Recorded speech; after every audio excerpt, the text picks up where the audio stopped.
Qué gusto estar en una versión más de Rebeldes por el Mundo y creo que tenemos un programa muy disruptivo, es como lo puedo llamar, Enrique, pero tú dime con nuestro invitado. Mi queridísimo Toño, un gusto estar aquí contigo una vez más, con nuestra audiencia. La verdad que muy contento de que el proyecto sigue caminando y justamente como mencionas, yo creo que sí es algo muy disruptivo y justamente te traje a alguien de, como dirían en mi pueblo, de tu mero mole, para que, fíjate, podamos contrastar, yo creo que pasado, presente, futuro, dentro de lo que es el tema regulatorio, cumplimiento a nivel financiero en la República Mexicana y digo también poder platicar un poquito a nivel mundial dónde estamos con este nuevo sistema o reordenamiento financiero que está viendo a nivel internacional. Pero sí, totalmente disruptivo lo que nos vamos a echar hoy, mi queridísimo Toño. Pues qué padre que tenemos en esta versión, en esta sesión, a Ale Ramos y bienvenido, Ale, Muchas al gracias. programa. Bienvenido, Ale. Gracias Y a por mí me invitarme. encantaría que tú nos platicaras quién es Ale Ramos, cómo llega Ale Ramos aquí. Bueno, algo muy curioso es que yo llegué a tecnología haciendo podcast. Ok, Sí, mira. hace Te muchos puedes años. echar una crítica aquí de No, hermoso todo. el set. Hermoso el set. Sí, y pues dentro de las maravillas de la tecnología pivoté a cofundar una startup de investigación blockchain alrededor de América Latina, donde me encargué de abrir mercado en más de 10 países en 2 años. Y de ahí fundamos Wavynode, donde nos dedicamos a proteger empresas a nivel regulatorio de incurrir en multas por incumplimiento, que imagino que sabes son multimillonarias. Entonces es un poquito cerca de lo que estamos haciendo ahora. Oye, Ale, me encantó cuando yo vi tu perfil porque le comentaba a Enrique que de manera incipiente, yo creo que fue el año 2014, 2015, tu servidor y un grupo de entusiastas fundamos algo que se llamaba la Asociación Pro Blockchain, la Red Pro Blockchain, y la realidad es que le veíamos un enorme potencial al blockchain. Claro que tú ahorita nos platicarás más cuáles son los usos que les has encontrado más vigencia, pero en ese momento pues obviamente estaba muy vinculado al tema de las criptos y nosotros queríamos formalizar, normalizar, regular esto y la realidad es que las autoridades no necesariamente lo veían igual. Entonces, a mí me encantaría que nos platicaras el journey que ha seguido blockchain en nuestro país.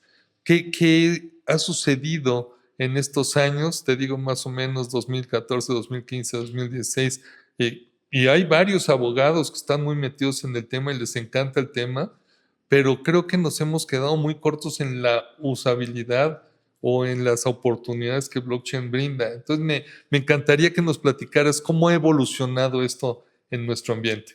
Sí, por supuesto. Creo que es bastante interesante cómo ha cambiado la perspectiva de blockchain a lo largo de los años. A nivel regulatorio, hay un gran jugador que nos ha ayudado, que es Bitso. Gracias a Bitso, que es el exchange más grande de América Latina, hemos podido avanzar a nivel regulatorio, además de la gran adopción que tenemos por las fintechs en México. Nos llevó a la ley fintech, que eventualmente derivó en incluir a los activos virtuales dentro de las actividades vulnerables, siendo reguladas por la ley PRP.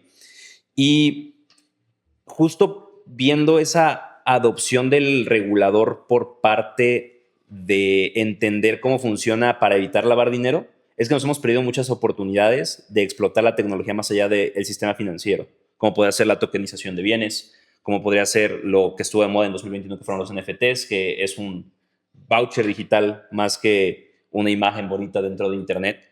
Y México ha experimentado mucha adopción. Somos el el segundo país más grande en adopción a nivel América Latina, gracias a la cantidad de gentes y las remesas que se mueven por esta tecnología. ¿Cómo ves, mi querido Enrique? Dijo la palabra mágica, las remesas. Hemos estado platicando que están cayendo, según esto, a través del sistema bancario, pero aquí Tradicional. Ale nos comenta que puede haber ahí un huachicol de las remesas que se están yendo por otro lado. Fíjate qué bien cómo lo dices, porque Hace una semana más o menos Toño y yo nos sentamos y platicábamos justamente el tema de las remesas, de cómo de ciertos medios de comunicación tradicionales agarraban y decían que había caído la tasa justamente del envío de remesas. Y Toño creo que por eso me ponía el tema sobre la mesa, por el tema de lo que estamos haciendo también con Velo Baba. Y yo le decía, mira, en mi percepción, no, simplemente hoy tienes otra carretera por la cual puede pasar, pero desafortunadamente por el tema, fíjate, ahorita tú dijiste un tema de adopción y a mí me gusta como que, me gustaría como que separarlo y desglosarlo aquí contigo y con Toño.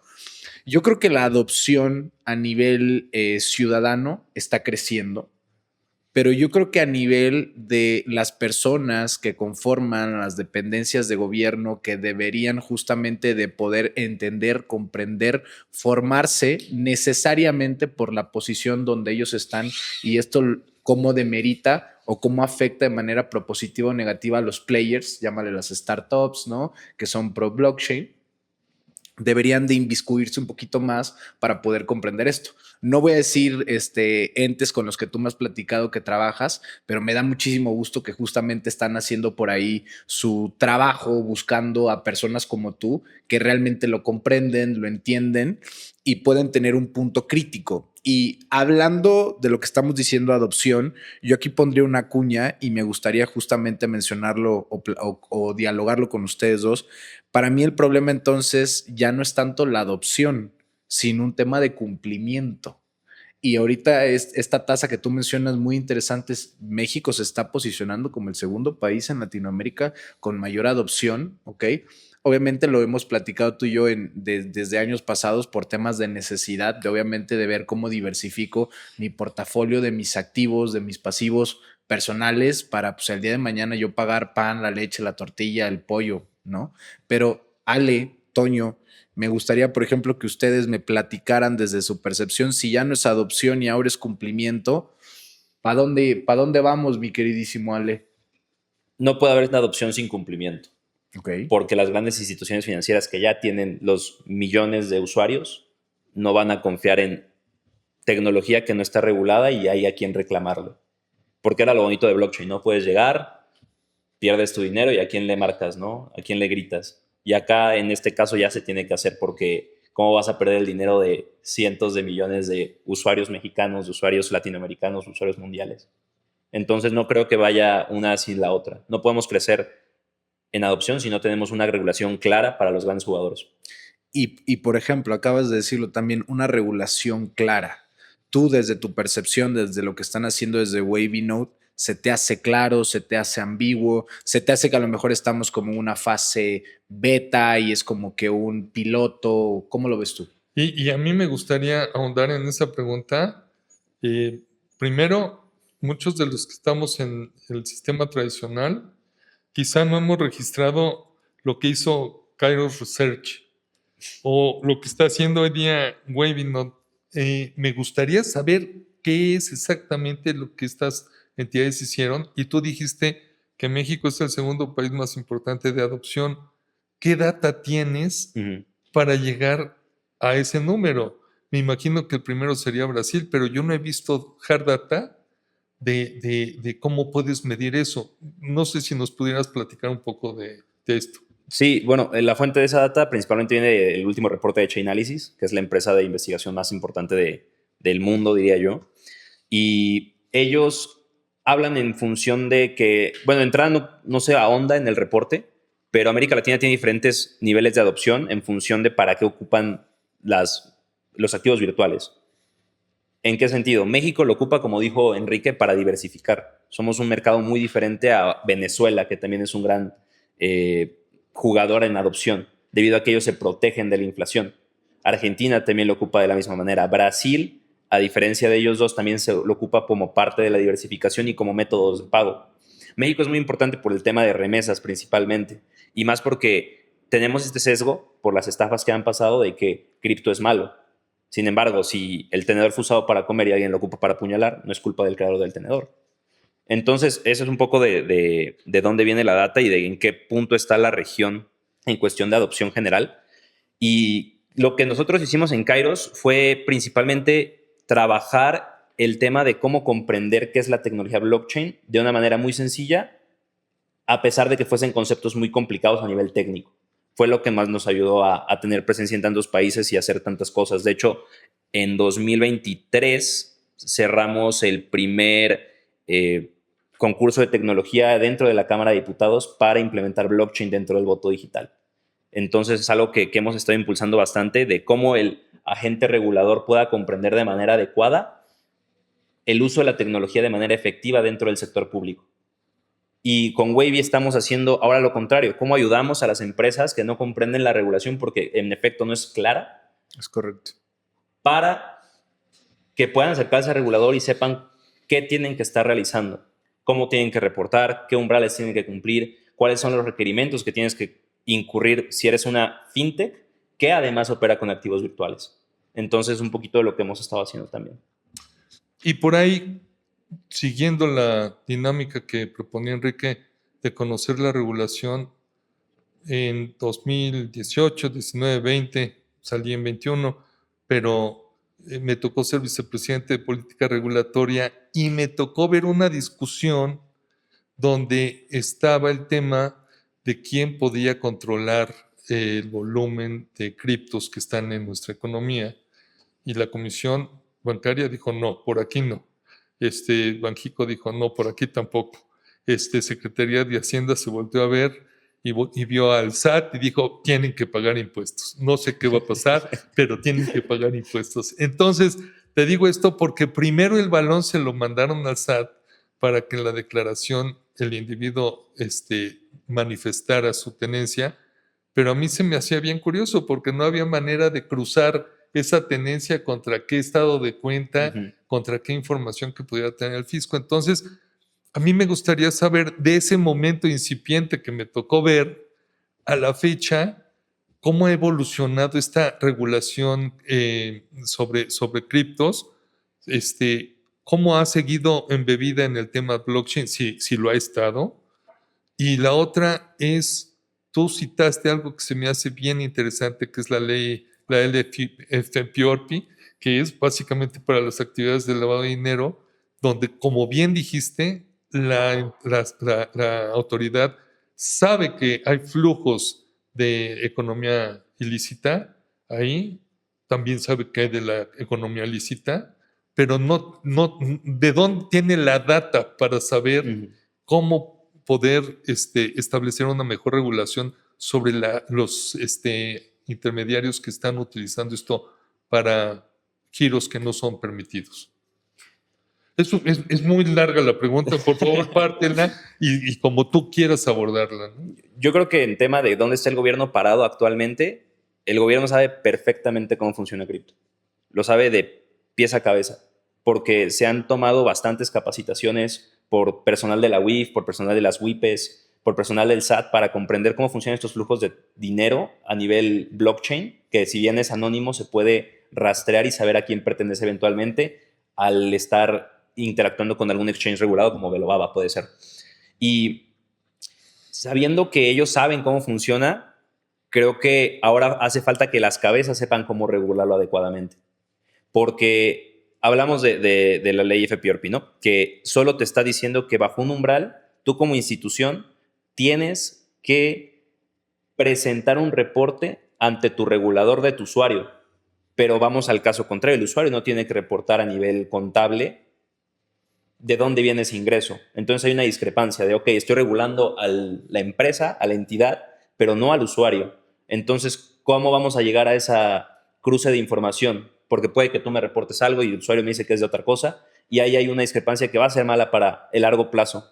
Y también viene de la mano de esta actualización que hubo en 2025, impulsado principalmente por Gafi, debido a que México está dentro de una etapa de evaluación.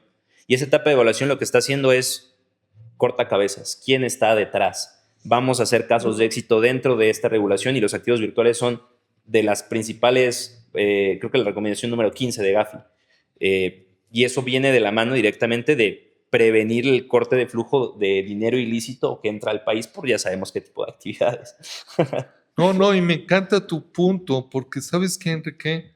Precisamente en estos días está la junta anual de Gafi sesionando en nuestro país. ¿Es correcto? Entonces, a mí me llama mucho la atención esto que nos comenta Ale, porque yo creo que muchos señalamientos pueden venir por la parte de Gafi, qué mejores guías y prácticas deben de tener las actividades vulnerables, etcétera, como tú bien has descrito, pero hay otra parte que se me hace la complicada, que es, por ejemplo, la banca tradicional, el sistema financiero tradicional está más preocupado de un oficio del FinCEN diciendo que puede haber transacciones con entidades chinas y entonces investigas si es fentanil o no, etcétera, etcétera, pero no está tan preocupada o no está tan controlado todo lo que pasa de este lado que tú estás bien mencionando, todos los flujos que, y coincido contigo, UIF, SAT, etcétera, sí creo que tengan la radiografía, pero entonces las cabezas, ¿cómo deberían de construir una regulación ad hoc?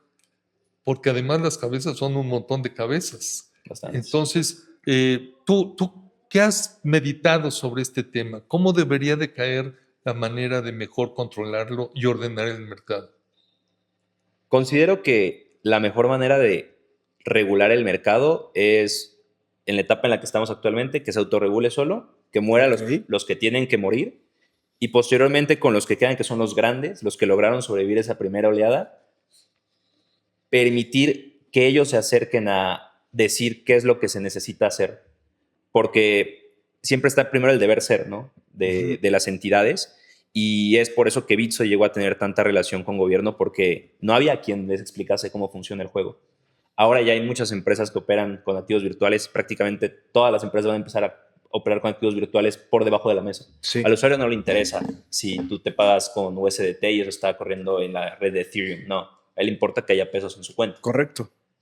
Y principalmente creo que esa misma regulación va a venir también del usuario, de decir como, oye, ¿y a quién le reclamo porque pasó esto? Sí, cuando ya empiezas a tener justamente problemáticas y es lo que digo, lo he platicado con otras personas también dentro del nicho, y es aquí una de las grandes problemáticas es quién se hace responsable al final. Exactamente.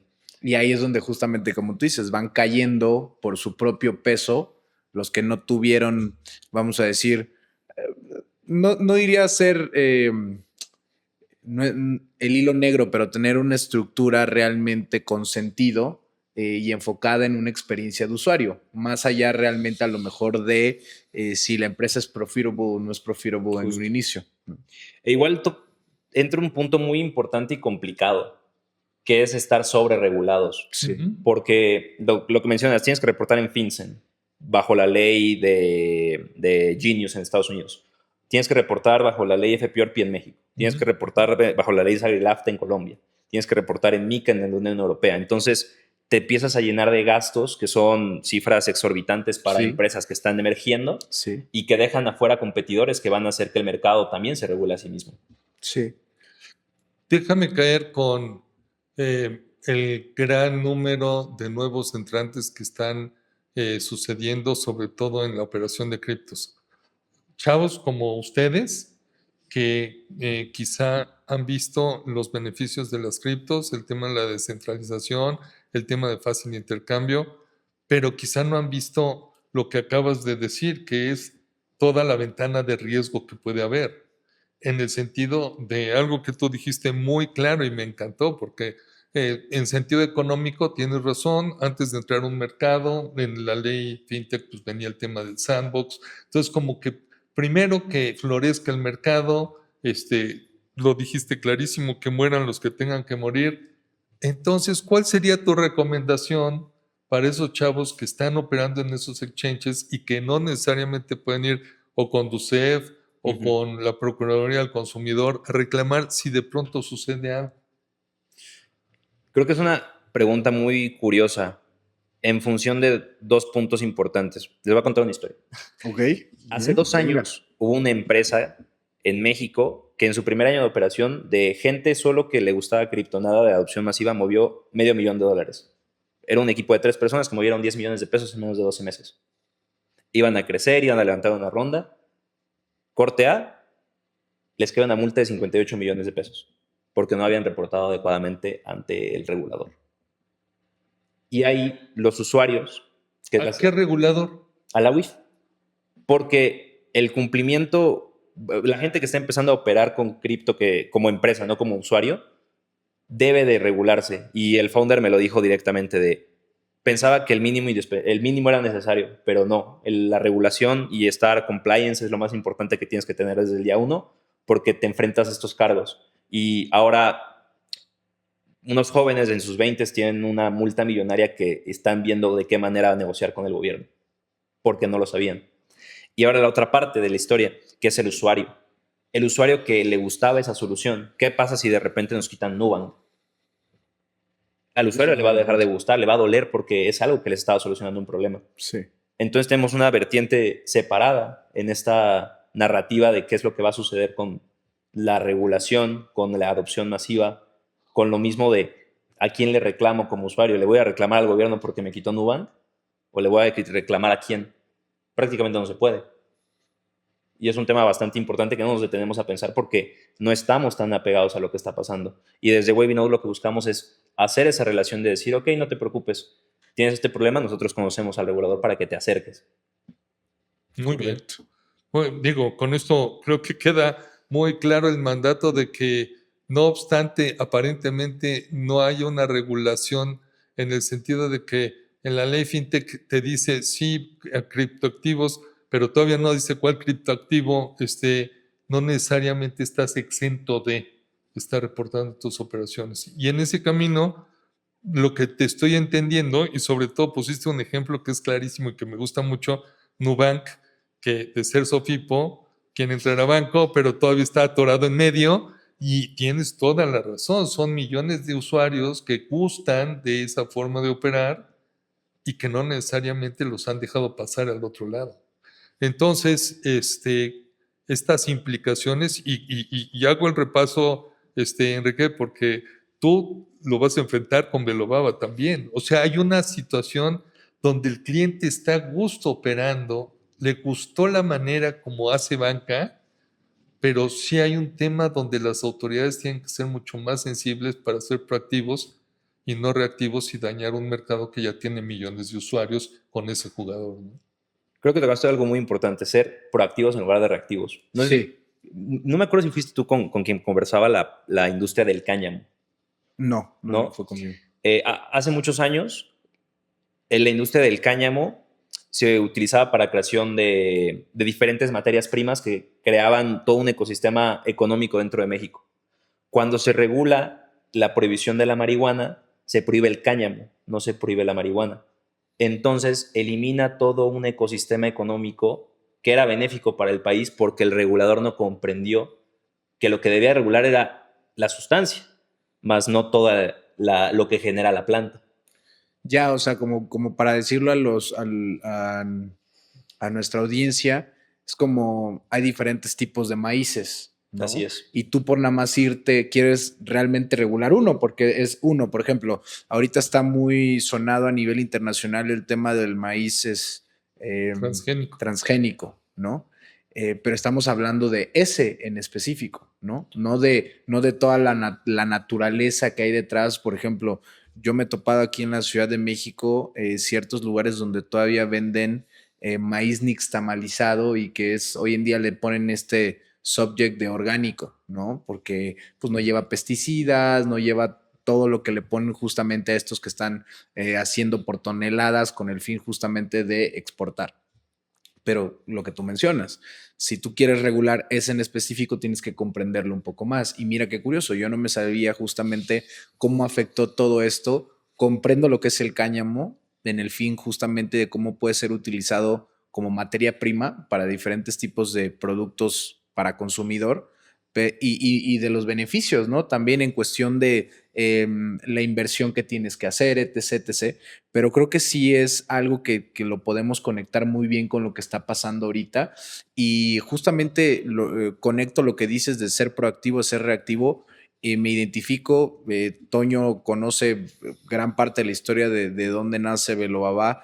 Y por ejemplo, nosotros aquí en México hemos aguardado por ya 3 años. O sea, 3 años esperando el momento legal, regulatorio, porque justamente no es de ser reactivos, no es de que sí, como bien lo dices, tienes allá afuera una cantidad de personas que están buscando soluciones. Bien pusiste el caso de todos los usuarios hoy de Nubank. ¿Y qué pasa si les quitas Nubank? ¿Por qué? Porque Nubank a lo mejor no supo leer, vamos a decir, o no tuvo un área de cumplimiento adecuada con abogados, con, vamos a decir, el capital humano necesario como lo que ustedes están haciendo con Webinote, y de la nada pues tienes que salirte. Yo te pongo un ejemplo, y esto está pasando a nivel internacional.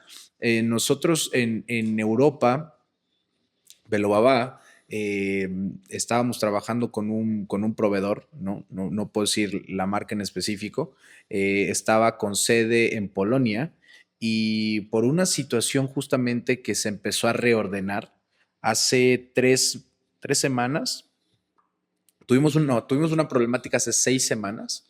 Entonces, hace 6 semanas como que empezaron a tener experiencias de usuarios negativas, y esto fue escalando hasta hace 2 semanas más o menos, que mandaron un comunicado directamente a todos los que estábamos conectados con su proveeduría y que legalmente habían desaparecido, porque entró una nueva regulación en Polonia en ese momento que hizo que ciertos BIN sponsors tuvieran ciertas limitantes, pero eso hizo que los productos que estaban dando a empresas como Belobaba que tuvieran que cerrar la llave.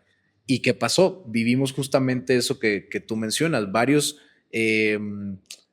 clientes en la Unión Europea, obviamente, pues molestos porque es, oye, ya no funciona esta tarjeta. Y es quién da la cara, ¿no? Nosotros como marca dimos la cara, mandamos el comunicado que nos dio este proveedor. Ellos saben perfectamente que trabajaban, o sea, que no somos nosotros per se, sino que a final de cuentas es una infraestructura. Pero bien como tú comentas ese caso, y fíjate, yo lo platicaba con mi pareja, de que estamos en un momentum en el que yo, y digo, corrígeme o complementame, em, en el que eso va a estar sucediendo en demasía. Por ejemplo, bien dijiste el player de Bitso, ¿no? Bitso tenía su tarjeta aquí en México, Bitso, que justamente por un tema de la noche a la mañana que cambió, le dijeron, no, y sabes qué, ya no puedes operar con ese producto en específico, te las tenemos que, o sea, las tienes tú que retirar de mercado y deben de dejar de funcionar. ¿Y cuántos, tú has de saber a lo mejor un porcentaje ahí, cuántos usuarios no supiste tú personalmente que de la noche a la mañana de estar utilizando ese puente? Porque como bien lo mencionas, a final de cuentas es ir a comprar pan, leche, tortillas, ¿no? O sea, no le metamos tanto rollo. Y que quitas ese puente, quitas esa herramienta, sí afectas al consumidor final en demasía. Y ahora, ahí luego, bueno, es parte del juego de los mercados, ¿no? Tienes un cliente cautivo a lo mejor ahí que otra empresa pueda traer, pero esa empresa no está exenta el día de mañana que le llegue a suceder lo mismo y que el usuario vuelva a experimentar lo mismo. Por eso el momentum se me hace bien importante. Y creo que en nuestro país siempre nos hemos quejado de la baja inclusión financiera, pero estos jugadores lo han logrado hacer de manera muy exitosa. La verdad es que no ha crecido de manera muy rápida. Hay otras formas de inversión que tienen algunas casas de bolsa muy importantes que también han traído nuevos clientes rápidamente. Y en ese momento a mí me encantaría que nos dijeras si ya ves que el mercado mexicano está suficientemente maduro para empezar con el primer puente que podría ser pues, el tema de un stablecoin.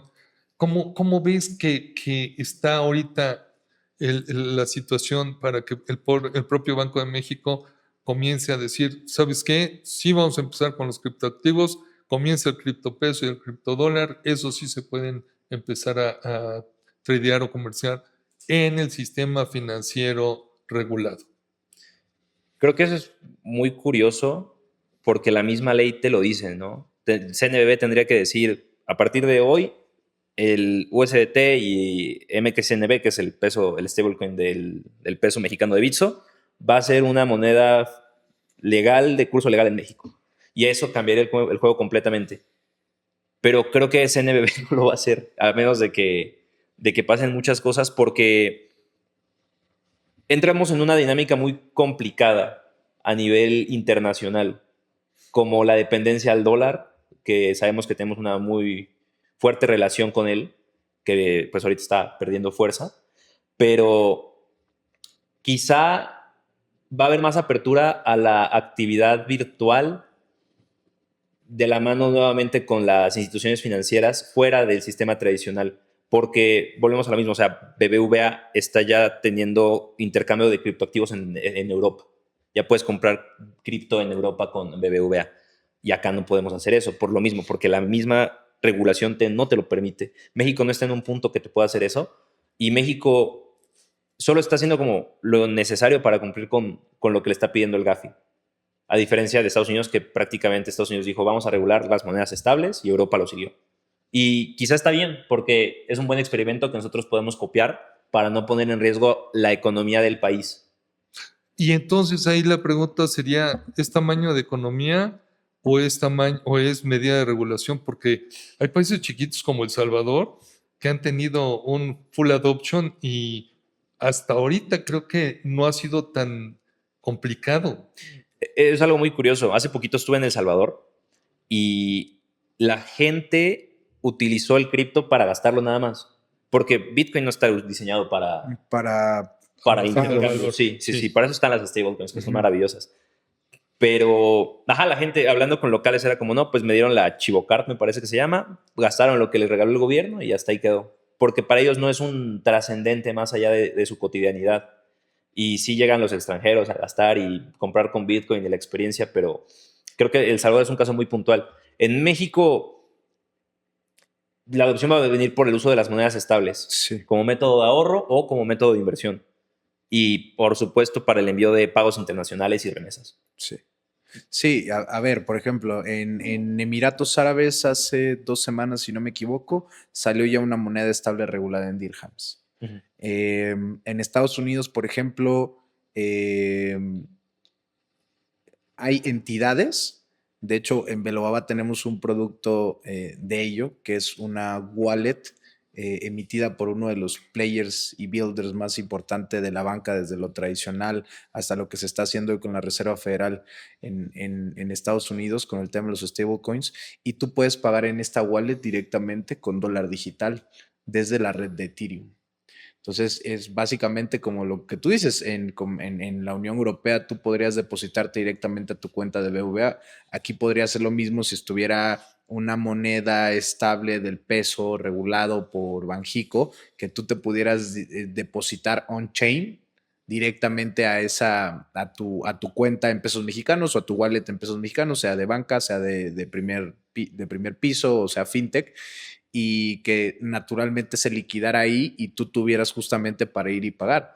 Eso es algo que a mí se me hace muy interesante, porque este producto que sí les platico en Estados Unidos es justamente por un tema de cumplimiento y un tema de regulación. O sea, Pero ahí, Enrique, y por eso creo que vale la pena aprovechar mucho a Ale para que nos explique algo que tú dijiste del concepto on-chain, porque él plantea también, dentro de lo que he seguido tu plática, si tú estuvieras no en esta silla, pero en la silla de la WIF, ¿cuál sería la diferencia en el approach que tendrías de un KYC tradicional o de un KYC o de un análisis on-chain?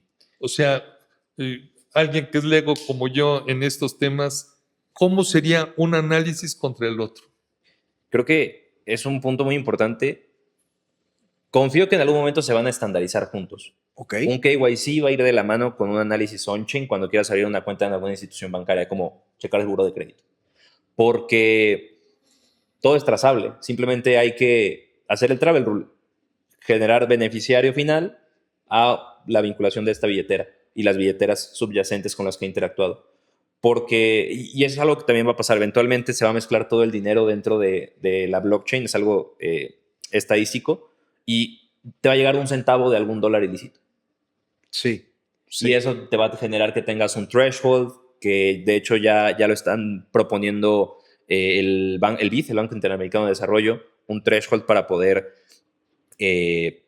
saber qué tan contaminada está una billetera perteneciente a un usuario en un exchange y que una entidad financiera le permita o no sacar o meter dinero. Entonces creo que va a ir de la mano justamente en eso, saber que no perteneces a ninguna lista negra, que si vives donde vives, que tienes la cara que dices que tienes, que es tu identificación oficial, más que el dinero con el que estás interactuando fuera del sistema bancario no viene de una procedencia ilícita o tuvo interacción de alto riesgo con alguna entidad maliciosa.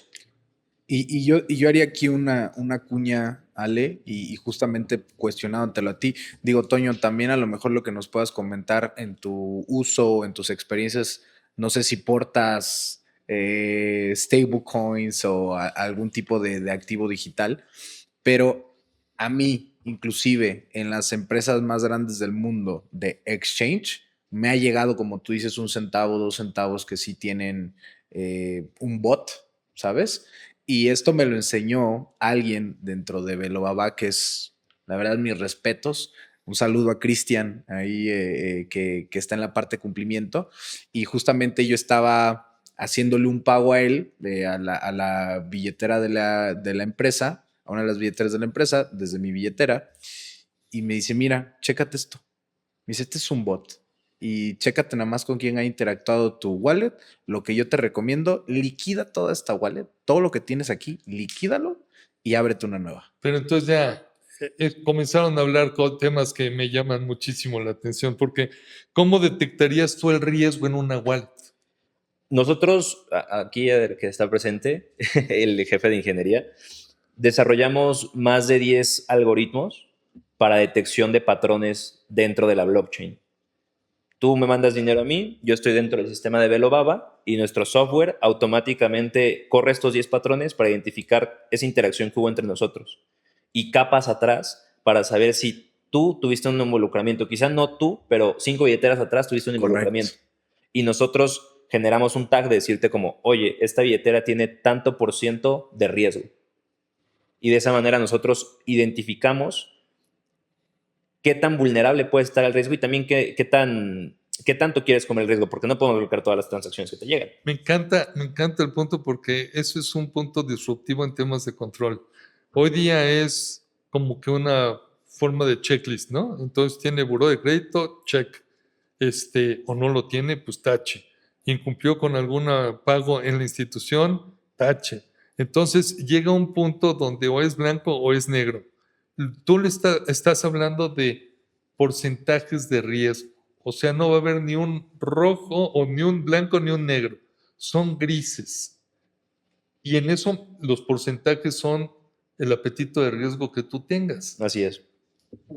Pero es lo que justamente digo, nada más para cerrar la idea, Toño, y tú, Ali, no me podrás mentir, en los mejores exchange en el mundo, aunque hayas cambiado $100, 150, $50,000, va a haber ahí un porcentaje que justamente haya tenido una interacción con alguna wallet que tuvo algo que ver, vamos a decir, de manera ilícita. O sea, yo no me he topado algo que esté 100%, vamos a decir, o sea, sí, pero que vengan directamente desde el proveedor de la red, ¿sabes? Sí. Si es red de Ethereum, red de Tron, que sea un token que te esté emitiendo de USDT, por ejemplo, directamente desde esa red. Sí. O sea, es la única manera que yo me lo he llegado a topar y muchos, vamos a decir, sí, proveedores, obviamente traen esta liquidez de ahí, pero también viene una parte muy, no voy a decir, voy a contar una historia.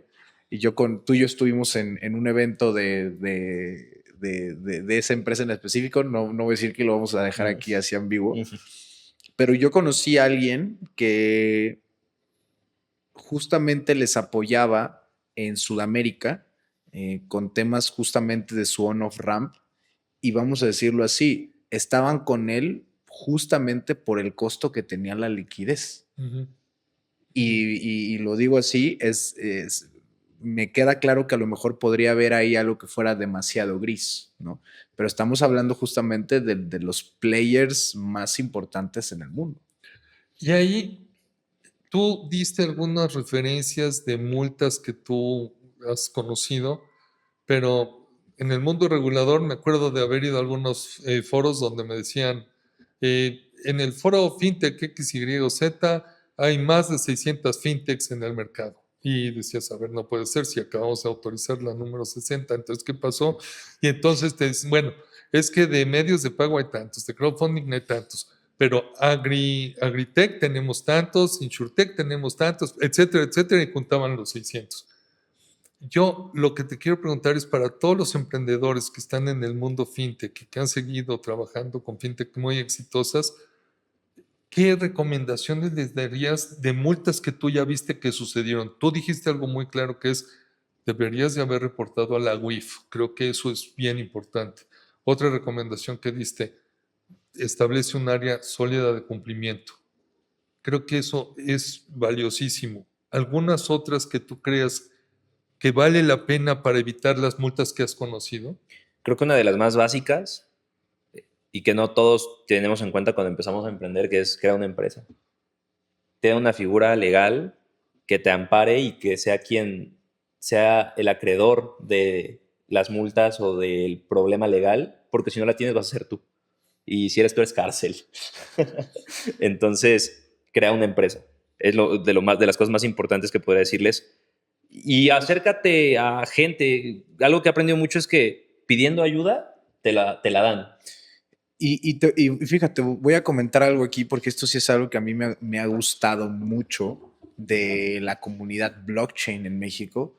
Yo hoy en día, Toño, no sabes en cuántos grupos estoy ahí de Telegram, de diferentes, vamos a decir, protocolos, que justamente todo el tiempo están subiendo algo y alguien está pidiendo ayuda de esto. O, oigan, voy a ir hoy inclusive voy a ir a comer a Chuchito Pérez ahí en tal colonia, pues a ver si platicamos un poco de adopción, hoy dónde está, o sea, como que sí se ha hecho mucho una comunidad de ahí y eso invita justamente te vas topando gente ahí que va generando una mano amiga, ¿no? Así fue como conocimos, o bueno, como yo conocí a Julie. Julie es te la presenté creo que en un foro en el que estuvimos, o a lo mejor no, pero andábamos ahí igual.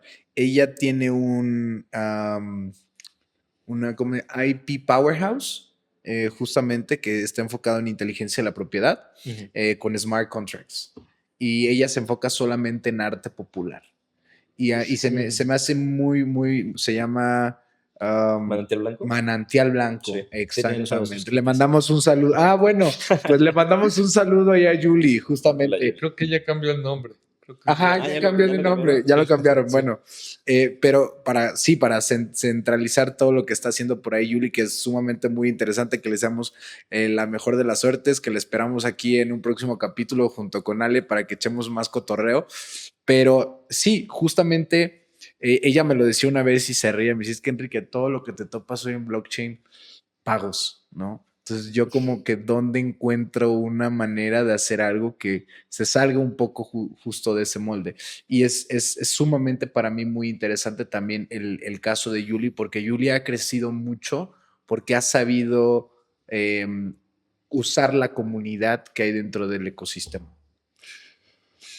Antes de cerrar el capítulo de las wallets, a mí sí me gustaría saber ¿cómo puedes percibir la reputación digital de una wallet? O sea, ¿cómo puedes diferenciar estas wallets son las mejores versus otras que yo no sé? Como pasa con las criptos, ¿no? Donde dices tú, pues hay miles de criptos, yo confío en estas criptos, pero en otras no. Y hace rato me dijiste de las referencias de Chain Analysis. ¿Cómo puedes asegurarte o qué fuentes tú tienes para poder reputacionalmente ver las que lo están haciendo mejor versus otras? Como tal, no hay una herramienta pública. Quizá lo más cercano podría ser Arkham, que es una plataforma de inteligencia, donde puedes colocar una billetera y te aparece si tiene algún tag de sospechosa o ilícito o algún tipo de ese estilo. Pero dejaron de ser una herramienta de inteligencia y ahora son un exchange. Y también no sabemos con quién estamos interactuando todo el tiempo en blockchain. Correcto. Puede que conozcas a alguien acá, como el caso de conocer a Yuli, y es una persona ley, como puedes conocer a alguien que se dedica a otras cosas, no sé, es facturero y vende cripto aparte. Entonces entramos en un proceso complicado de entender de quién está manejándose de qué manera. Chainalysis tiene esa herramienta, pero es una herramienta prácticamente impagable para una persona, solo para instituciones establecidas o gobiernos, de igual otro tipo de competidores. Y yo creo que quizá en el futuro puede que haya una apertura a conocer un estatus de usuario cuando esté relacionado a su KYC. Es decir, como esta billetera que pertenece a Alejandro, viviendo en tal lugar, nacido en tal lugar, tiene involucramiento de tanto por ciento con billeteras ilícitas. Entonces es un usuario negativo para el sistema. Pero actualmente no existe la manera de comprobar quién está limpio y quién no. Pública. No, clarísimo, clarísimo. Y yo creo que ahí algo que ustedes dos estaban platicando es precisamente lo que tú estás diciendo. ¿Habrá algún scoring on chain tipo buró de crédito? Pues es lo que refieres. O sea, creo que esa es de las maneras amables de comenzar a regular y a ordenar el sistema. Y creo que en eso sí nos hace mucha falta. Y bueno, en este escenario geopolítico que tú estás viendo, entiendo que tú trabajas en varios países en la región. ¿Y cómo estás viendo? Ya platicaste que lo que estaban haciendo en Estados Unidos lo replicaron en Europa, pero y China y Japón, o sea, ¿cómo ves que esto va a terminar manejándose a nivel global o va a seguir el caos en algunas geografías? Es diferente. Estados Unidos y la Unión Europea se dedicaron a regular las stablecoins porque es el futuro financiero. Todo va a correr en stablecoins, estoy seguro de eso. Y la gente no se tiene que entrar y no va a pasar. Y voy a hacer una pequeña cuña. Ajá. Y digo, no por decir marcas, pero justamente con uno de estos proveedores que trabajamos en Estados Unidos están haciendo acreedores en una gran mayoría de participación dueños de Ethereum. ¿Por qué? Porque justamente como tú lo dices, sí es una realidad que el sistema financiero a nivel internacional está teniendo una transición, que sí o sí los pagos van a ser por stablecoin. O sea, eso queda clarísimo por la eficiencia justamente que existe de tú puedes estar operando y haciendo un envío de un pago aquí a la 1 de la mañana para China, que son tanto del día siguiente y llega en ese momento inmediatamente el pago. Entonces, sí o sí, ya llegamos a ese punto de inflexión de la tesis, antítesis y en una síntesis y ya donde está realmente el producto final para este servicio de métodos de pago, ¿no? Pero justamente, y simplemente era una cuña, mi queridísimo Ale, regresar a lo que justamente te preguntaba Toño. ¿Tú cómo ves? Y a mí me interesaría tu percepción en específico, la parte de Asia. China está apostando más por CBDCs, Ok. a diferencia de otros jugadores. Asia va a seguir el tema regulatorio en función de stablecoins, porque nos hemos dado cuenta de que sí, es el futuro. Ahí va a estar todo. Eso es específicamente en esa región. Yo creo que el principal la opción va a venir de India. Sí, correcto. India completamente. También de Corea del Sur. Corea del Norte tiene el equipo de hackers más grande y fueron quienes hicieron el hackeo a Bybit por $1.5 billones. Entonces, ¿A BYD? a Bybit. Bybit, no lo subí. Sí, $1.5 billones perdidos en segundos. Y por lo mismo, ¿no? O sea, ¿qué hay quien regula a Corea del Norte? ¿Va a ser China? ¿Va a ser ellos mismos? ¿Qué va a suceder? Es bastante interesante como esa perspectiva en la región asiática. Yo creo que va a venir mucho de la mano con lo que haga Estados Unidos y la Unión Europea para que se transmita a los demás continentes. Yo te quería hacer simplemente aquí un paréntesis rápido y que se lo pudieras platicar a la audiencia. ¿Diferencia entre CBDCs y stablecoins? Una moneda estable es una moneda que emula la paridad de una moneda fiduciaria, es decir, el dólar, el peso, cualquiera de esas. Y una CBDC es una moneda emitida por el Banco Central que corre de manera, corre en la blockchain y es rastreable por el mismo emisor. Ok. Claro, digo, la verdad es que se me hace muy interesante. Nos podemos quedar platicando 2 horas. Y lo sé, y yo por eso, como sabemos que no tenemos 2 horas, yo sí tengo algunos 5 preguntas que hacerle Adelante. a Ale, pero que responda a bote pronto, que no lo medite mucho. ¿Cuál es la wallet que usas? Ravi Wallet. Rabbit Wallet. ¿Cuál es la cripto favorita tuya? USDT. ¿Cuál es el mejor uso que has visto de blockchain? Transparencia. ¿Cuál es tu bebida alcohólica favorita? No tomo. ¿Cuál Cero es el consejos. equipo que tú crees que va a ser campeón del Mundial de Fútbol? Ojalá México. Bien. Yo te haría una pregunta, mi queridísimo Ale.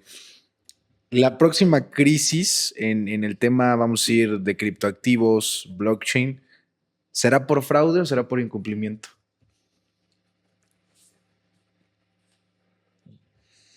Siguiendo la línea de lo que ha pasado últimamente en México con ciertas instituciones financieras, yo creo que va a ser fraude.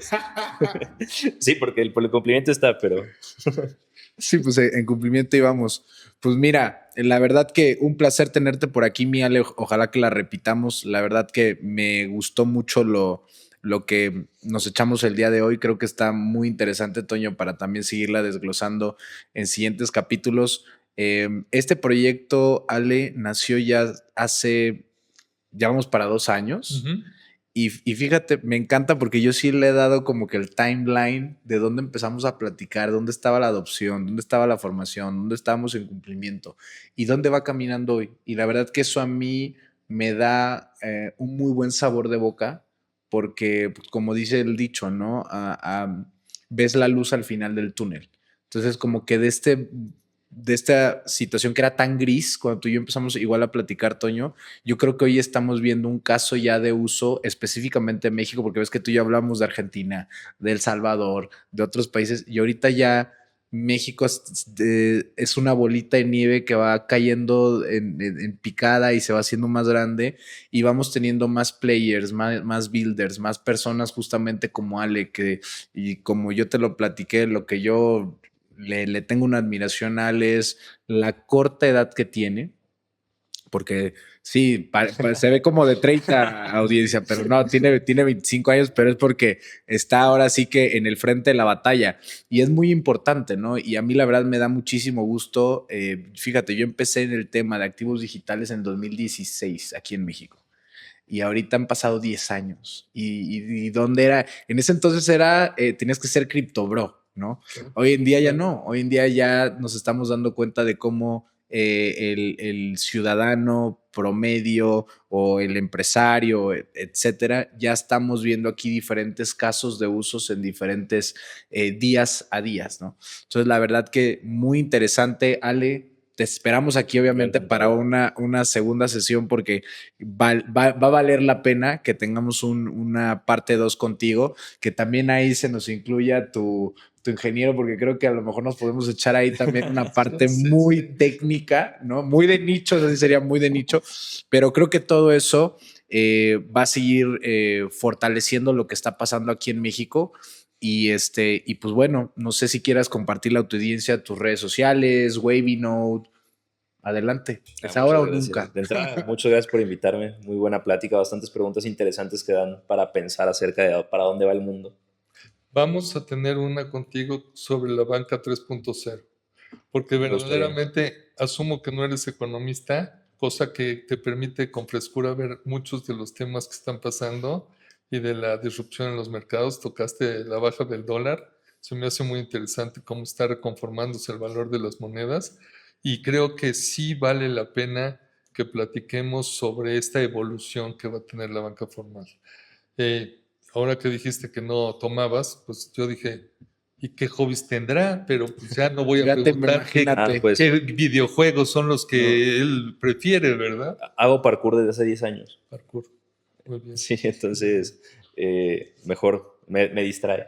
No te me vayas a romper un brazo nada más ahí, porque... en redes, pues simplemente el LinkedIn de Wavy así, Wavy W-A-V-Y. Ahí lo vamos a poner en la descripción. Sí, claro. En LinkedIn. Y pues ahí vamos subiendo las actualizaciones de lo que hacemos. Empezamos a operar formalmente en mayo del año pasado. Ya abrimos 5 países. Okay. Pues felicidades. Gracias. Felicidades y estamos muy contentos de esta participación, Ale. Gracias de nuevo, Enrique. Creo que de lujo el invitado y pues esta edición seguramente será muy exitosa de Rebeldes por el Mundo. Toño, muchísimas gracias. Ale, una vez más, muchísimas gracias. Y pues los esperamos en el próximo capítulo de Rebeldes por el Mundo. Y pues bueno, aquí esta vez con nosotros estuvo el buen Ale Ramos. Gracias. Gracias. Gracias.